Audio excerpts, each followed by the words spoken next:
I want to let you know that programs don't change men. It's only an encounter with God that changes men. We all are not a product of a program. We are only a product of an encounter. You cannot count the number of programs you have attended, but you can count tentatively the numbers of encounters you have had.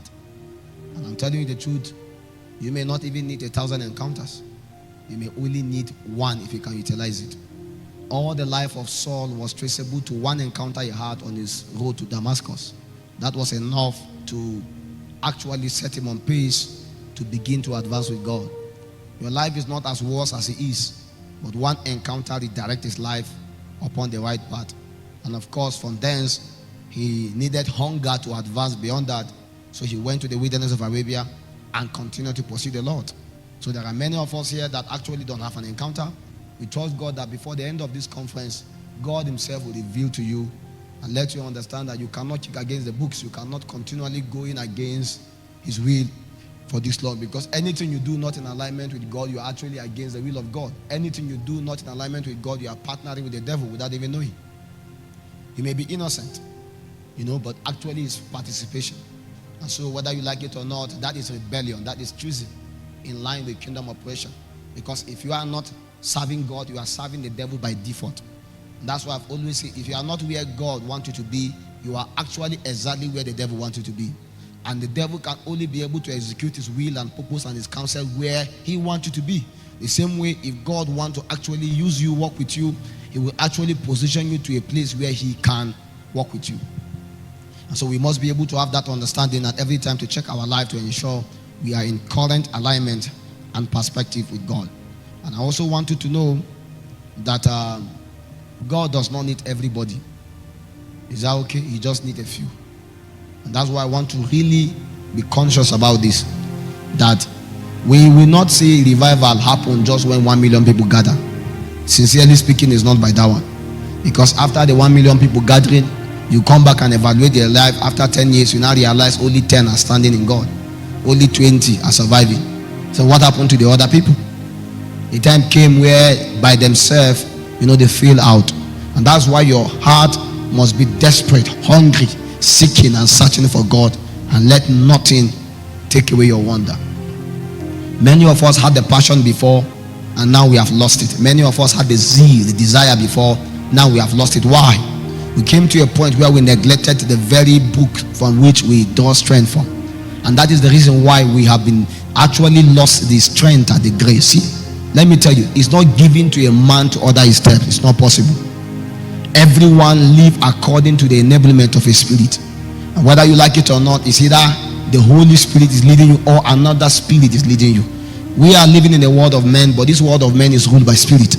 And because this world of men is ruled by spirit, there is a certain level of affiliation and fraternity, consciously or unconsciously, that actually works in our life. And that is why you must be deliberate about ensuring that your life is being led by the Spirit. Because you see, that is only when you are found in the radar of heaven. Only those that are led by the Spirit of God that become the sons of God. So you wonder why God is not beckoning upon you. Peradventure, because you are not led by a spirit, so another spirit beckon upon you daily. The reality you portray right now is as a resultant effect of your alignment. And you see, don't be angry with God. Why? And it's because you are not pinpointed exactly in the perspective of what God is doing. And I want our heart to be prepared, because I see a major shift coming upon the body of Christ in Jos, specifically within the region of Jos, but of course in the entire Plateau. Last night while I was praying, I realized I saw a lot of court session meeting that will be done in the government house, that many decisions are going to be made in line with the believers actually within the Plateau. And I want us to be positioned right, because these things are going to actually have effect in keeping to us. Because there's going to come a partnership between the government and the priest and the prophet and the apostles to be able to see how they can bring the will of God and the agendas of God within the Plateau. I saw that there has been certain level of restraint that has come from the Abuja, trying to impose certain level of authority upon Plateau. But I observed that even in the operations of the government geographically of Nigeria, Plateau State is independent. Anytime you enter within the system of Plateau, the territorial operations of God in Plateau is different. So the Plateau State is not supposed to have total alignment in coming to authority from Abuja. If we obey them physically, we should not obey them spiritually. Anything that is going to have impact in keeping to we preserving our gate, we should rebel against it. There should never be a law against God that should survive in Plateau, because Plateau is one of the only last surviving epicenter of where God wants to launch upon. The territorial princes of God in Nigeria, there are some that are actually in Plateau, some are in Lagos, others run within the middle belt. There is something about the Plateau, and I want you to really be able to understand that there is a spirit of motherhood and fatherhood in the Plateau. And God wants that to be maintained and to be preserved. And we cannot be able to sustain that if the government themselves are actually not in alignment with that. So I perceive in the spirit from the encounter house last night, because I saw a lot of court session meeting being done, bringing in apostles, prophets, and all kinds of governmental functionaries together with kingdom functionaries together in a court session meeting to decide what is going to happen. And I see certain appointment that's going to favor actually not just believers, kingdom-minded center believers that will bring priesthood operation even in the government house. And I'm telling you the truth, you must be able to understand that the day you go there and you begin to do your own will, you'll be out of that place. And so I see many of you are going to be beckoned upon, you're going to be called upon so that you can give counsel. You know, there's going to be a certain level of divine relationship that God is going to orchestrate to bring you closer to the seat of power, so that you can be able to execute the plan and the purpose of God. This is not my teaching. I'm trying to let you understand the prophetic emphasis in line with the operation here. And I see the spirit of the bondwoman broken, because I see a law that will be passed that is going to make it very unconducive for them to even dwell. Many of them will have to migrate, because I saw migration in the spirit. I saw them leaving this place. I speak to the doom of another region. I see the contention leaving Plateau to Benue. The spirit of the bondwoman are leaving Plateau, and they want to go and possess the gate of the Benue. And so the men in Benue must also hold their guard. We in Nasarawa, we are just supposed to, we are just supposed to partner with the Benue and with the Plateau. And so we are trying to let you understand that you are going to be the host. We are just in the transit. We won't permit them. Is either we push them back to Plateau or we push them back to Benue. Ensure that you don't give them a matching place. Then they return back to where they belong. Because the Benue, the Plateau, and Nasarawa is supposed to be the citadel of the Lord. These are territorial operations. But you see, many of us have lacked that understanding. We have exchanged that. We have sold our birthright. And many that sold their birthright, they are going to lose their kingship. And new kings will be ordained.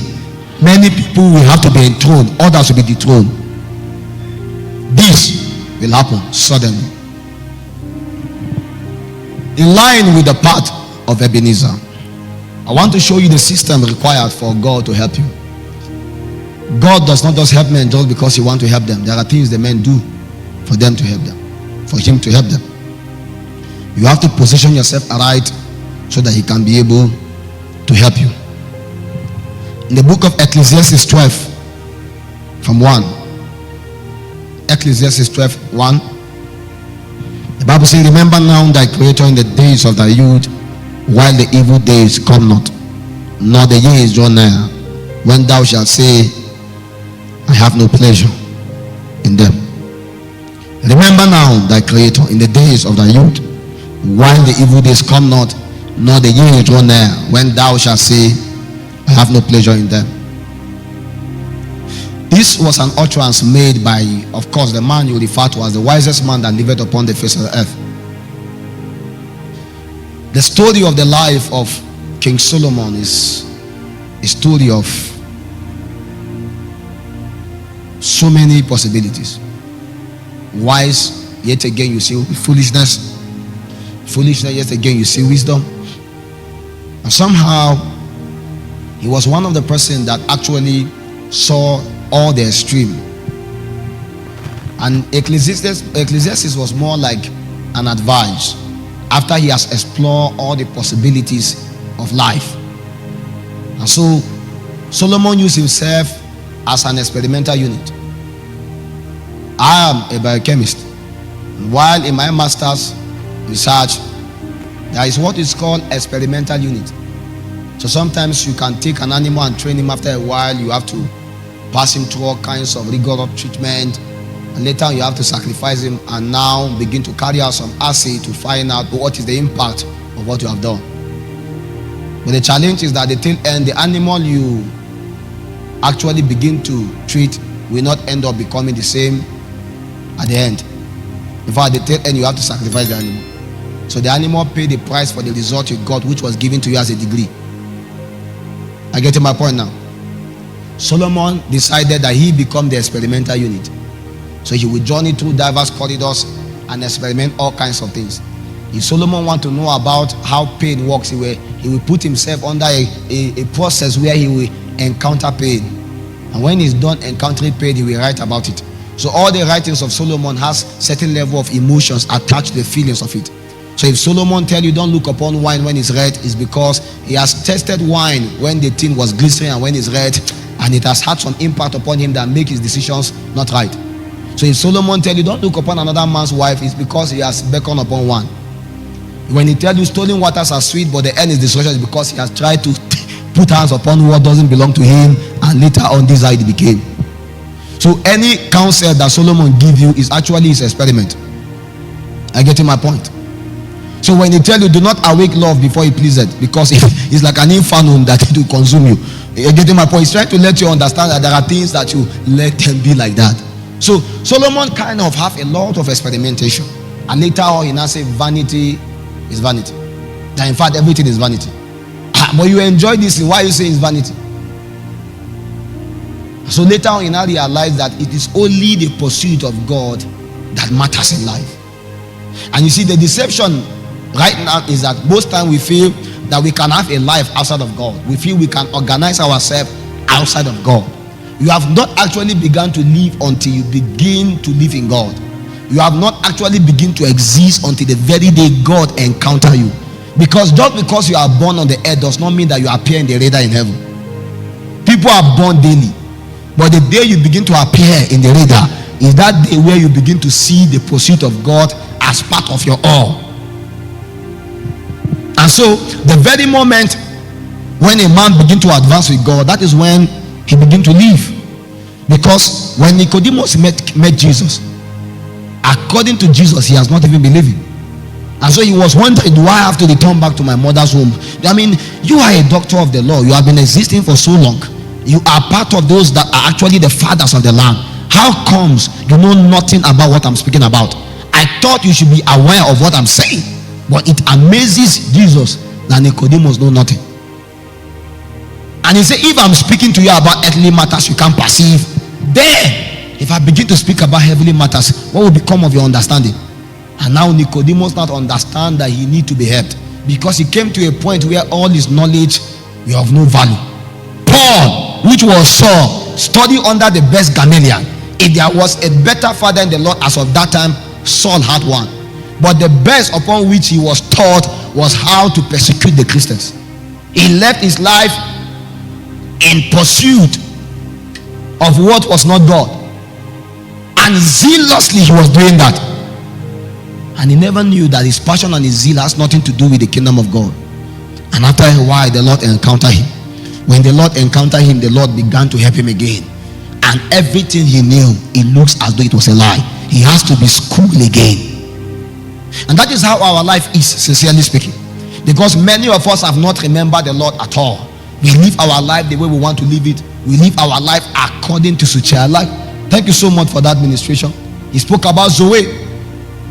An average man actually live by the natural tendency of the life referred to as either bios or suture, the life he has developed over time. The Bible speaks about the first Adam. He said the first Adam was a living soul, but the second Adam became a life-giving spirit. The intention of God is that you and I don't just only exist as living souls, but that we advance to become a life-giving spirit.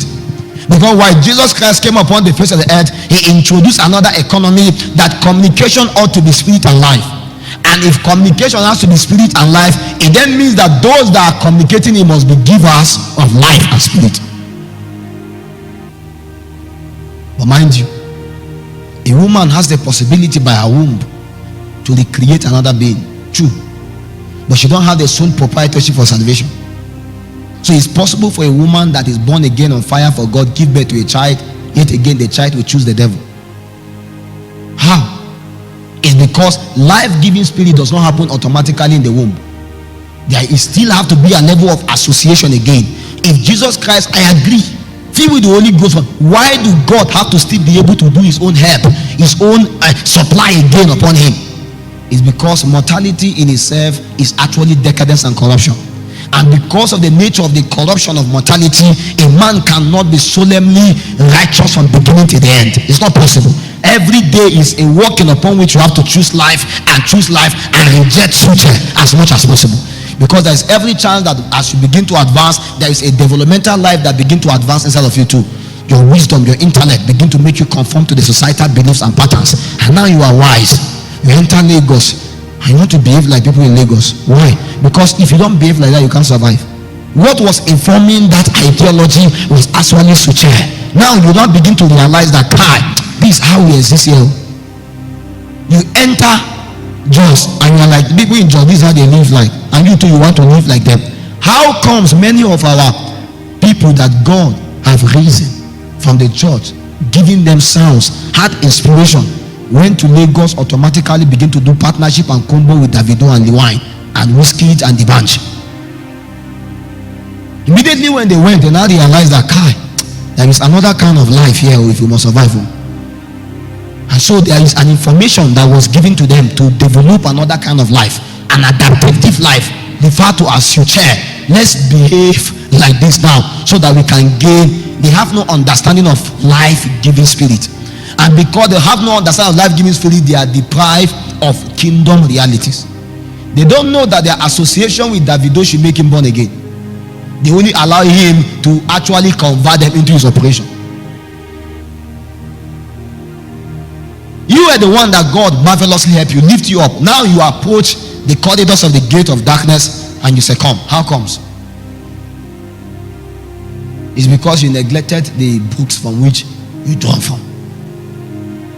And so the counsel that Solomon gave here was that we should remember the Lord our God in the days of evil, because there is an evil day that comes. What I want to let you understand why you need Ebenezer is because there is a day referred to as the evil day. Because in the days of evil, when it comes, what may sustain you is that you knew a God that can help. Every day will be once upon a time, and suddenly that day that looked like once upon a time may be the day that is the evil day.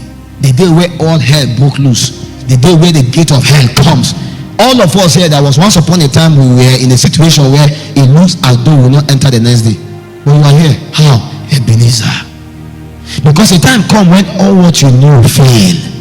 And when everything you knew fail, instead of asking that question that he was asking, are you the one who is to come, or should we expect another? You return back to Ebenezer. I know my God liveth.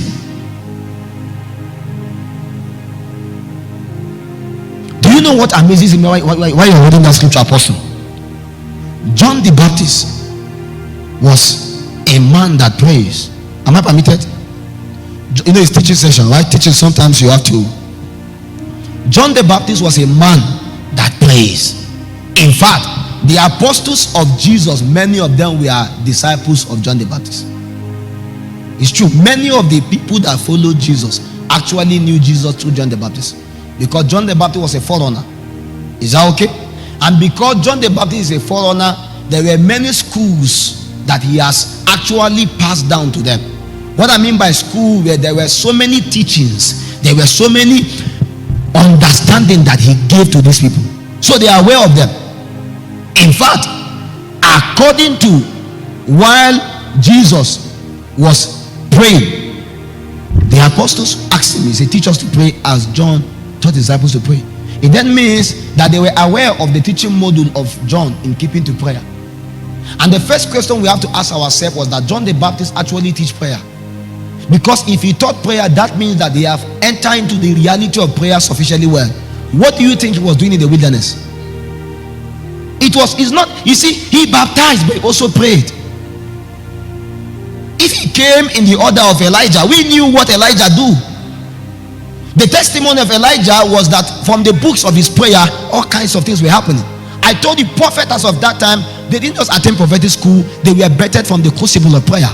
That they knew that they were part of the teaching that they cannot do by impartation is done while they expose themselves to prayers. Then prayer bring them to those realities where their possibility are bettered upon.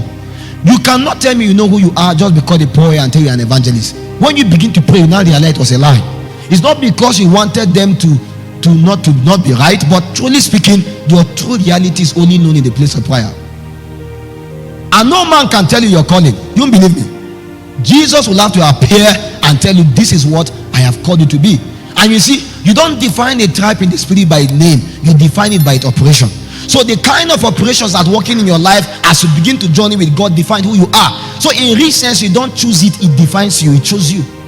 So you can't just because I'm an apostle. No, there is a garment that chooses you as you begin to advance in the spirit. So John exposed these realities to people and they were defined. And so when Jesus Christ came, when John pointed, then those that were actually wired to be the apostles by default, they just followed.